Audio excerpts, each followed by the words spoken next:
This is Mission Control Houston. You're looking at the International Space Station Flight Control Room as a team of flight controllers watches over all of the systems aboard the International Space Station along with the Expedition 34 crew aboard. The team throughout the daytime hours here in Mission Control is managed by Flight Director Royce Renfrew.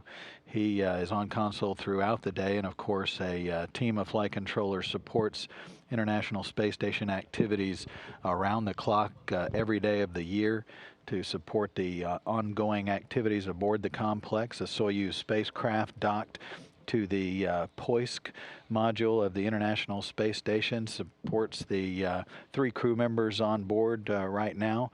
Those 3 crew members are made up of Commander Kevin Ford and flight engineers Oleg Novitsky and Yevgeny Tarelkin. Novitsky and Tarelkin on their first voyages into space and of course long duration space flight. Kevin Ford on his second flight into space, his first flight as a long duration crew member. He previously flew to the International Space Station on the STS-128 mission, the flight that occurred back in August and September of 2009. The crew members have been aboard the station since October 25th. They are awaiting the arrival of three more crew members that are just about to head to the Baikonur Cosmodrome in Kazakhstan. The 3 crew members heading there are Dr. Tom Marshburn, you see on the left. In the center, Roman Romanenko, who is the commander of the Soyuz spacecraft, the TMA-07M, and Canadian astronaut Chris Hadfield on the right. Those 3 crew members have just been certified to continue with their training and head toward quarantine. They'll be heading to Baikonur on Thursday, December 6th for the final 2 weeks or so of their training activities ahead of their launch on Wednesday, December 19th. Aboard the International Space Station, the current crew members, 3 crew members, spent a fairly quiet weekend. They checked on some experiments on board the station, conducted routine housekeeping activities, conducted some Earth observation, and also visited long distance with their families here on the ground. Monday, today, the crew focused on experiment work and housekeeping as well.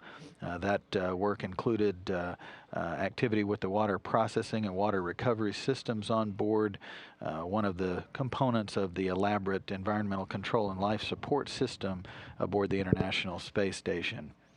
In addition, some experiment work at the Microgravity Sciences glove box has been taking place throughout Monday by Kevin Ford as he focused on work with investigating the structure of paramagnetic aggregates from colloidal emulsions, a long acronym that essentially is an experiment that studies the fundamental behavior of magnetic colloidal fluids under the influence of various types of magnetic fields.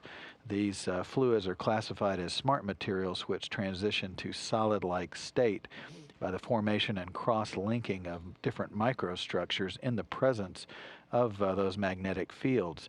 Here on Earth, these materials are used for vibration dampening systems that can be turned on and off. The hope is in the future this technology has promise to improve the ability to design structures such as bridges and buildings to better withstand earthquake forces. The Russian crew members on board focused on Earth observation, including an ocean observation experiment that is designed to help measure the shape, structures, and characteristics and color contrast of formations on the ocean that can potentially help in what's known as bioproductive ocean areas for the sighting of sunlight and sun glint on the ocean for the fishing industry.